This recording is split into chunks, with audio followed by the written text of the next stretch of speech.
Čia aš su Virginija, o čia vandeninė stovinti San Mišelio tvirtovė. Skanios kelionės tyrinėti ir praleisti žiemą vyksta į Portugaliją, o pakeliui aplankysime salą, į kurią galima ateiti pešiomis, kur kiaušinienė gali kainuoti daugiau negu 40 eurų žmogui. Labas draugai, sveiki sugrįžę į kanalą.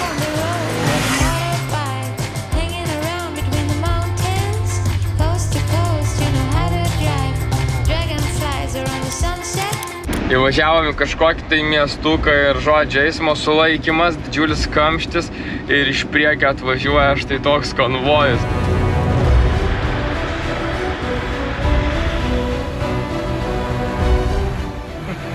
Mūsų pusės kur liko.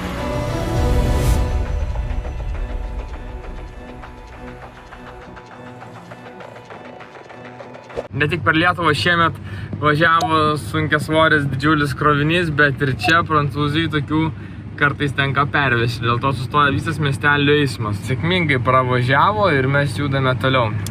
Visa diena kelio nuo Epernay miestelio ir šį vakar esam parkinge su vaizdu į San Mišelio uolą. Pasisekė su parkingu, čia yra visos 7 vietos ir tik 2 iš jų turi šitą galimybę stovėti ir per langą matyti būtent San Mišelio uolą. Vaizdas į pilį labai geras ten iš priekio. Ypatingai gražiai matosi per šitą langą, štai vat pilis. Bet fainiausia, žinot ką, jog net ir per mūsų lovos langą taip pat viskas labai gerai matosi. Kiek tolokai iki pilies, tai nėra tokia labai baisiai didelė iš tolo žiūrint, bet vaizdas bet kokiu atveju įspūdingas. Guli saurytas už lango San Mišelio pilis, fantastika. Į parkingą atėjo dar draugija, prisistatė katiniokas, prašo maistą. Davėm bulkos molinukų šitam. Neėda, žiūri toliau tokiam akim. Miestelis čia toks labai mažas, labai ramus. Tikrai saugu čia palikti busą. Nuo čia iki pilies yra eiti 4 kilometrai. Iki shuttle buso, čia kažkur skaitėm, yra apie 20 minučių kelio pėsčiomis. Ir varom rytoj tyrinėti pilį. Štai arbatėlės ant stalo. Vakarieniausim, reikia valyti dar pamontuoti video naują. Ir tiek šiam vakarui. Labas rytas, bičiuliai. Paliekame miestelį Bevoir, kur pasistatėme savo autobusėlį nakčiai. Ir dabar einam iki Navetės punkto, kur yra ir turistų oficialis. Ir nuo ten važiuoja shuttle busas į pačią pilį, kur yra tiesiai dabar prieš mane. Na, o štai toks debesuotas oras virš galvos ir aplinkui mūsų esantis kukurūzų laukai sukuria tokią gan magišką amerikietiškų filmų atmosferą. Atrodo, čia išlys koks vaikis iš kukurūzų laukų.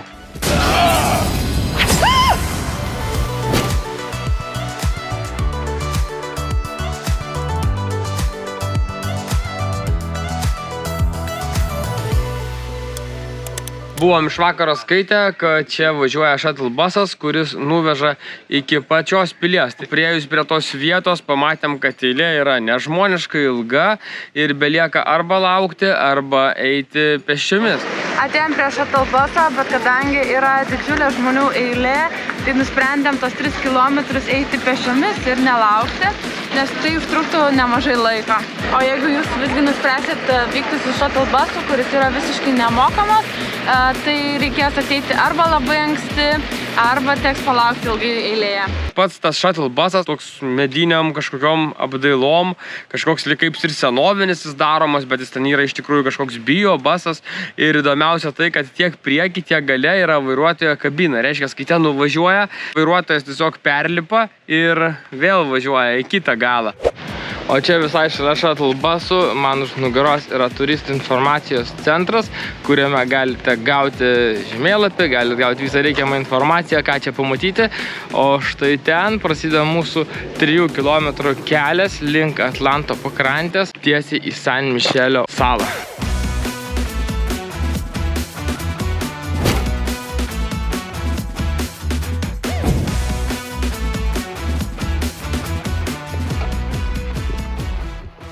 Nors šis ola atrodo kaip ir žemyno dalis, tačiau šioje vietoje jau mes paliekame tikrąjį žemyną ir eisime per tiltą būtent į šią San Mišelio salą. San Mišelio ola garsėja tuo, kad būtent čia Europoje fiksuojami didžiausi vandenyno potvyniai ir atoslūgiai.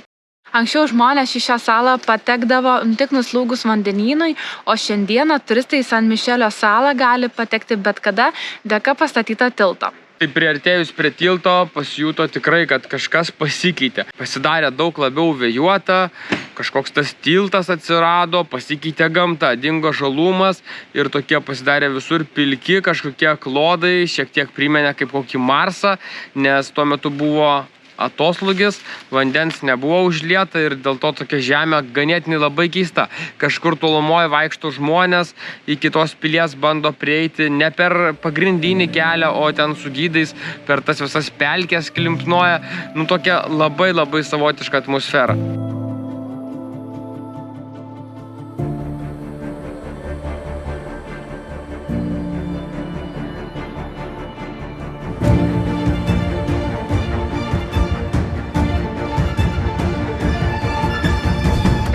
Na, o mes atėjom ir prie šios tvirtovės pagrindinio įėjimo, pagrindinių vartų. Iš tolo žiūrint, atrodo labai įspūdingai, kabo Prancūzijos vėliava, aukštos kolonos, visi aplink tik pozuoja, bando padaryti, kas tik gali, kuo geresnį ir kuo gražesnę nuotrauką. Į šią San Mišelio uolą ne tik renkasi būriai turistų, bet čia yra ir didelis piligrimystės traukos objektas. Tūkstančiai žmonių per metus eina 100 kilometrų, kad pasiekti būtent šį tašką, taip norėdami geriau pažinti save, atrasti stipresnį ryšį su visata. San Mišelio viduje taip pat yra gausų viešbučių bei restoranų. Vienas iš garsiausių restoranų, kuris veikia nuo 1888 metų, yra Mere de Poulard, kuris garsėjo savo omletais bei jų kaina. O vos įėjus į San Mišelio tvirtovę mus pasitinka kavinė, kuris skaičiuoja beveik 150 metų, o joje garsiausias patiekalas yra omletas, kuris kainuoja ne taip jau ir pigiai 45 eurus.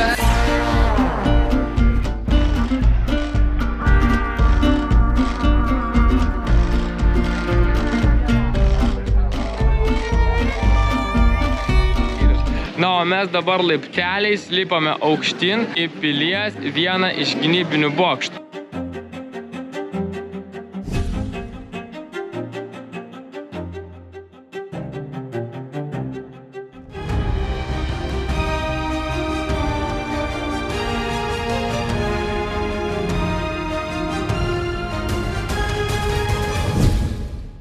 Pučia stiprus vėjas, kas šiaip ganėtinai būdinga Atlanto vandenyno pakrantėse. Tad mes su Virginija lendam gilyn į patį miestelį, pasižiūrėsim, kaip čia gyvena vietiniai gyventojai ir koks čia vaibas pačioje tvirtovėje. Priėjome ir iki vieną iš daugelių pilies žaliųjų zonų. Na, o čia jau auga visokie gražumynai, net ir figų medis matau priekyje, krūmokšniai visokie. Dar nuostabiau yra vaizdas į žemyno pusę. Net ir kyrai čia atskrenda papozuoti. Nebijodami nei žmonių nieko.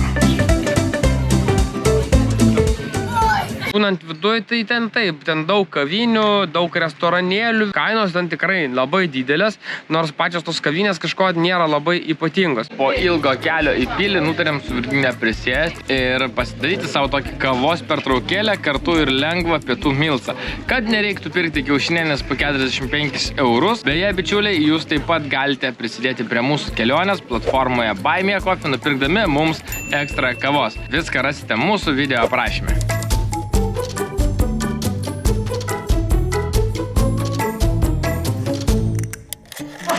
Taip bevaikščiodami atėjome į šiauriausią apžvalgos vietą, iš kurios matyti Atlanto vandenynas. Taip pat matosi dar viena maža salelė, iki kurios galima taip pat nueiti pėsčiomis, kai yra atoslūgis.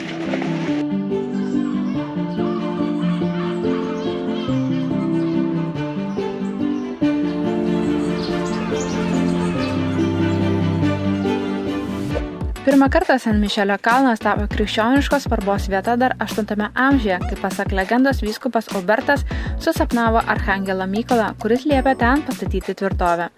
Netrukus po to buvo pradėta statyti bažnyčią ir visa likusi tvirtovė. Greitai įdomus ir išskirtinis San Mišelio kalnas tapo viena populiariausių piligrimystės vietų Europoje.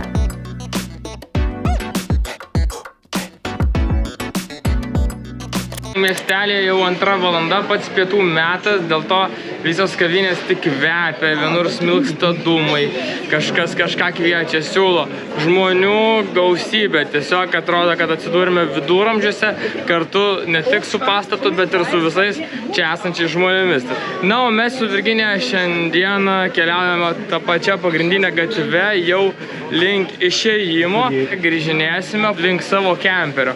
Atrodo, lyg ir viską išvaikščiojame saloje, apžiūrėjome visus jos kampelius, bei padarėme pačius gražiausius video kadrus. Ką Virginija renkasi? Ledų kavos skonio. Turime dar vienoje labai stiprioje ir ilgoje eilėje link pilies tualeto. Na, būnant pilyje, būtina tiesiog pasinaudoti ir pažiūrėti, kokiegi buvo tie senoviniai pilies tualetai. Tai ant tokios gausos žmonių štai vienas bendras tualetas. Na, bent tiek gerai, kad jis nemokamas. Išėjęs iš pilies vėl visur purvas ir toks vis dar neužėjęs vandenino pakilimas. Na, o mes su Virginija dabar keliaujame jau tikrai į shuttle bus. Sakėm, kiek reikės, tiek lauksiu, nes tikrai įdomu ne tik yra ateiti, pasigrožėti šiais vaizdais, bet smagu pravažiuoti specialiu turistus vežančiu autobusėliu. Plius ir kilometrų gaunasi daug, nes mes nuo savo buso nuėjom 2 kilometrus, tada čia 3 kilometrus ir jeigu dar pareiti, tai čia nemažas gabalas būtų. O, kaip silkės statinėje. Visi nori važiuoti. Ypač namo, kai visą dieną pravaikštai po pilį.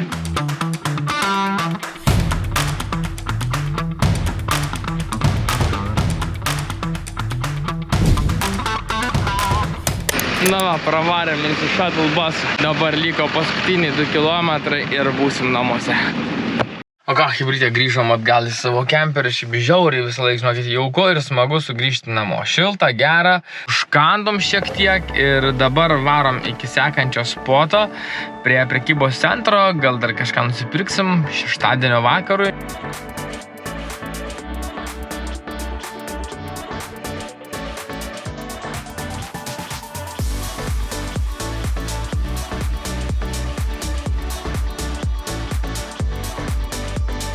Pasiekėm šiandien Nantės miestą ir turim pirmasias kelionės problemas. Tai prasta labai savijauta. Nežinau, ar dėl pabjurusių orų ir gan vėsių praėjusių naktų bei daug lietaus, tiek man, tiek Virginijai žiauriai prapliupo nosis. Tai dabar va, gyvenam susidėję servetėlių, turim va, daug vandens, kažkaip po to žygio visiškai prasti popieriai. Tai tikiuosi dabar gerai išsimiegosiu, tikiuosi kažkaip prasimuš toks mūsų šiandien vakariukas. Dar turėjau pamoką darytis, bet jau irgi atšaukiu, nes, nu, visiškai ragas. Toks galiu tik sėdėti ir vegetuoti. Gal kokį reikia filmą įsijungti, pasižiūrėti ar kažką tai tokio, vat. Truputėlį kažkas mus čia stabdo, tai reiškia, reikia biškį pailsėti.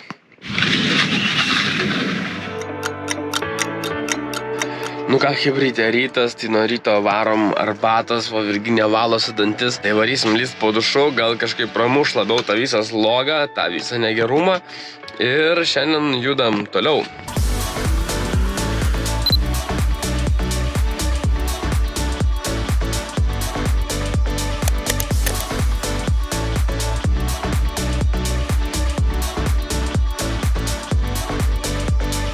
Atvarėm miesto centrą, prisiparkavom busą, dabar reikia eiti susimokėti už parkingą. Įdomu, kiek kainuoja Nantės miesto centre parkingas. Daugiau ar ne, negu Vilniuje. Pusvalandis čia kainuoja 1,20 €, o valanda 2,60 €. Tai kaip ir labiau apsimoka pirkti 2 pusvalandžius. Susimokėsim už parkingą, bet kita vertus dušai žada būti nemokami.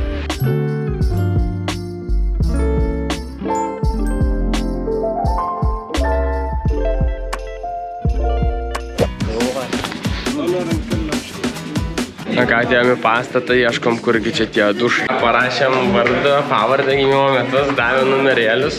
Sako, kilkit aukštyn, čia kažkur turėtų būti dušas. Okay. Virginija išvarė vieną pusę, šį kitą. Žiūrėsim, kas čia per dušą. Laisvas dušiukas. Tokia socialinė akcija Prancūzijai. Galima išsirinkti savo patinkantį dušą, atvaryti ir nusimaudyti. Na ką, aš jau duše užsirakinu. Dar pasiūlė ir rankšluostį, ir dantų šepetėlį, dantų pastos, skutimosi priemonių, na, bet mes viską turim su savimi ir savo. Dabar varau į dušą. Dar niekada neteko būti jokiam viešame duše Prancūzijai. Kai su dušo reikalais susitvarkiau, dar varom išsivalyti dantis ir bus viskas baigta.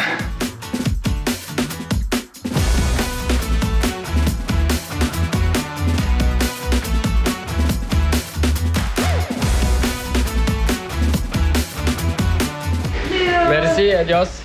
Na ką, iš dušo susitvarkėm viską, dabar švarus, tikėsimės taip nusiplovėm ir prikipusias slogas. Gerai, visai išsiploviu galvą, karstas dušas, viskas tvarkingai. Prieš tavo ateinant išvalo, išplauna viską. Aš irgi nusistebėjau, kokia čia yra švara, tiesiog pastoviai zuja tie darbuotojai, kurie čia viską valo, tvarko, prižiūri. Tuo pačiu jie yra labai linksmi ir draugiški nusiteikę tau padėti. Tai tokia superinė vietelė, kurią tikrai verta aplankyti, jeigu tau, kaip mums šį kartą, reikia dušo. Po dušo su Virginija apsilankėm truputėlį prekybos centre, ten įsigijom štai tokį su propoliu purškiklį į nosį, kad šiek tiek greičiau sveiktume. Na ir dar visokiausių čia vaisių, kurių dabar matot pas mane ant stalo. Bei radau vieną labai įdomų dalyką – negliaudytus graikinius riešutus užauginti Prancūzijoje. Kadangi Prancūzijoje klimato sąlygos leidžia jiems augti, todėl aš labai norėjau jas paragauti, ką dabar ir padarysiu.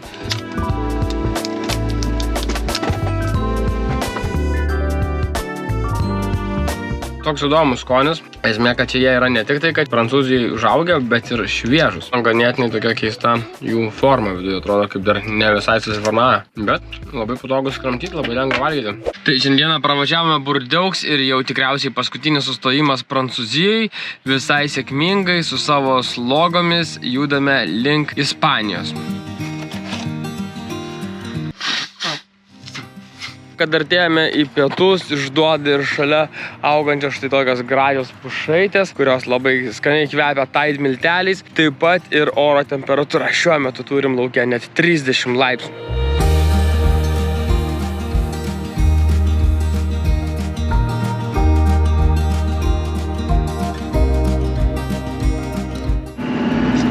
Na, kol buvom sustoję, suradau puikią nakvynės vietą.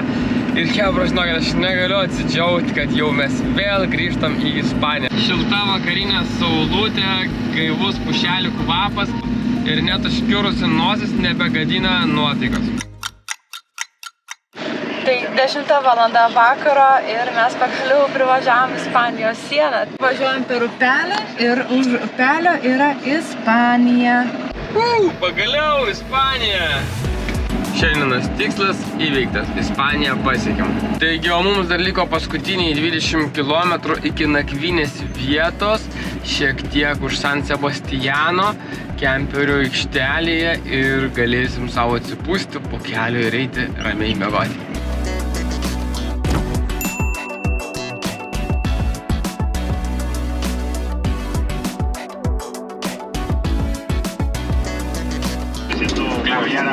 Tik kai važiavus į Ispaniją pasitiko... Ką aš žinau?